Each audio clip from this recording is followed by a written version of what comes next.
Hello and welcome to the Guitar School Network. I'm your host, Marc Seal, and this is the Ultimate Guitar Show.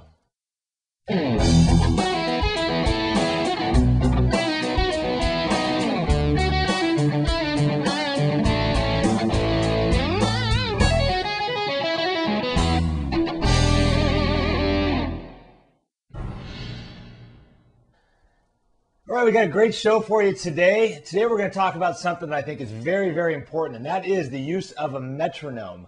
So we're going to be doing some alternate picking exercises, and we're going to be trying to get you guys to play a little faster and a little cleaner. And I'm going to give you some great examples of how you can incorporate the metronome into your practicing. And on the sound advice section, we're going to do something a little bit different today. We're going to combine Riff of the Week and sound advice together because we're going to be featuring the Boss RC20 loop station. And the loop station is basically going to be your best friend. Should you get one of these things, it's a great way to practice writing your own riffs as well as playing along to some of the riffs you've written. It's just a wonderful piece of gear. So we're going to go over that in great detail. And in the mailbag, we're going to talk a little bit about harmonies. So sit back and enjoy the show.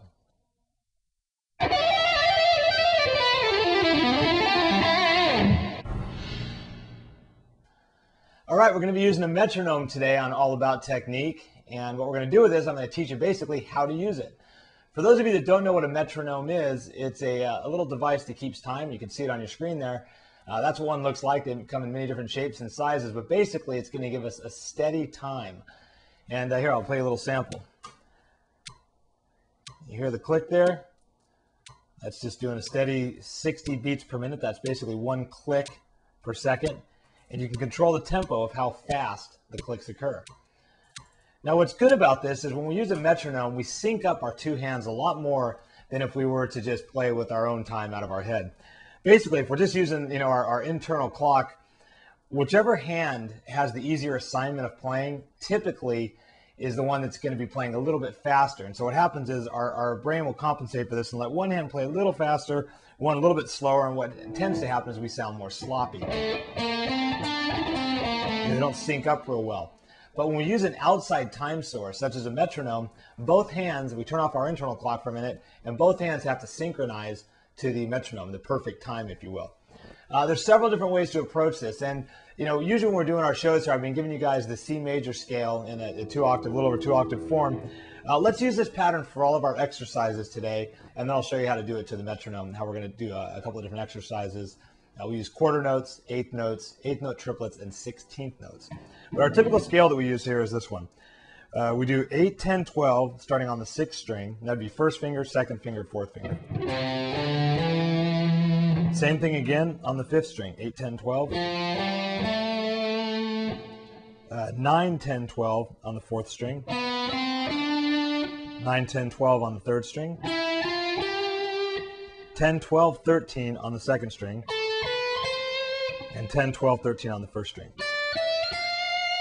Now I use this scale a lot in our exercises because most of you guys already know it, and it's against that symmetrical feel of having every two strings be the same pattern.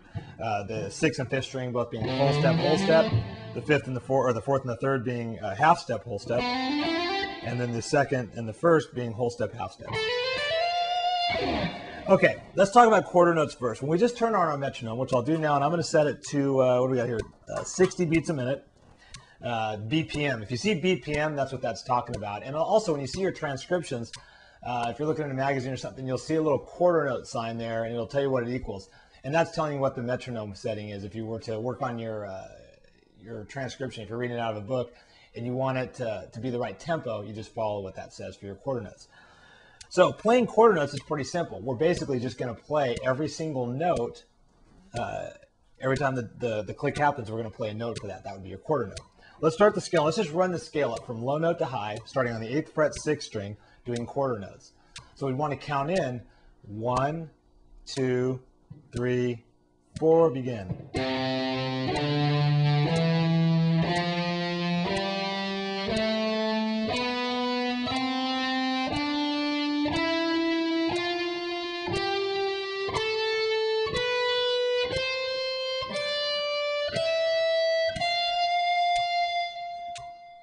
Now that would be your quarter note exercise. We're hitting one note per quarter note. Okay. Now what you can do is you can take that scale and run the scale up and back just to get comfortable with doing your quarter notes. Let's talk about the next one, which would be eighth notes. Now eighth notes would be exactly double what we just did there. The way to count eighth notes, you're going to count the quarter note will always be the number, the 1, 2, 3, 4, etc. Right? The eighth note is going to be on the off beat, and we say that by saying the word an, A-N, right? So it'd be like this. We have quarter notes, 1, 2, 3, 4. Eighth notes, 1 and, 2 and, 3 and, 4 and. Notice the number always lands on the beat and the and lands in between the beats. To play that, we're going to play exactly twice as many notes as we played during the quarter notes. 1 and, 2 and, 3 and. Here we go.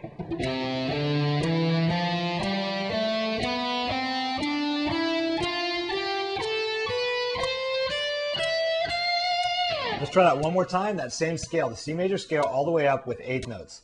1 and 2 and 3 and 4 and. You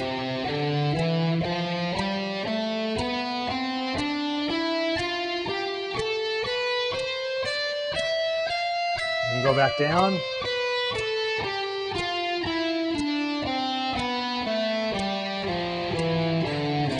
And we get back to our root note. So that would be your eighth notes, what we're doing on the offbeat. Next, we would do eighth note triplets. Now that's going to be 3 notes per beat. So we started off with quarters, 1 note per beat. Eighth notes, 2 notes per beat. Eighth note triplets, 3 notes per beat. Okay? The way we would count that, I use the word triplet because it's a 3-syllable word. So I'll say to myself, triplet, etc., and I'll play those notes. Here's how we count it. So 3 notes per beat now.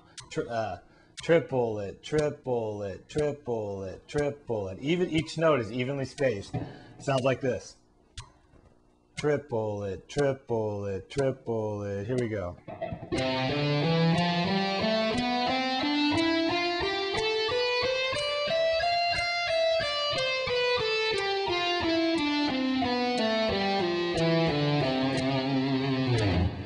Okay, those again will be your eighth note triplets. And we're doing 3 notes per beat when we do our triplets.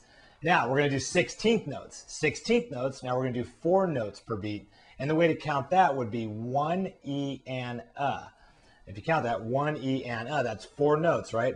If we do 4 of those, 4 times 4, 16, we get 16 notes per measure. Each group of 4 quarter notes is equaling 1 measure right now. So what we're going to do is we'd count this 1 E and 2 E and 3 E and 4 E and. Here's what the scale would sound like. Here we go. 1 E and 2 E and 3 E and 4 E and.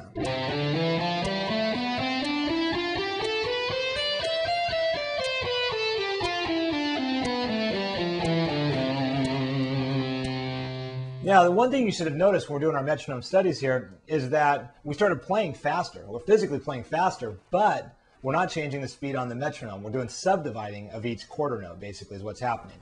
So to recap, because this is really important, and then we're going to talk about some exercises you can do to practice this. Our quarter notes, they are 1 note per quarter, right? And those are the quarter notes when we start the metronome. Our eighth notes would be 2 notes per beat. So it'd be 1 and that's how we count that. 1 and 2 and 3 and 4 and. Our eighth note triplets, 3 notes per beat, evenly spaced. We count that triplet, triplet, triplet, the tri being on each one of the beats. Let's try it one more time just to make sure you get that. Triplet, triplet, triplet. Now I look really foolish doing that. Don't do that at home where anybody can see, but if you're in your room practicing, it's okay to do it. Okay, the next one we got is our 16th notes. Again, that was 4 notes per beat, 1 Eana, 2 Eana, 3 Eana, 4 Eana, etc.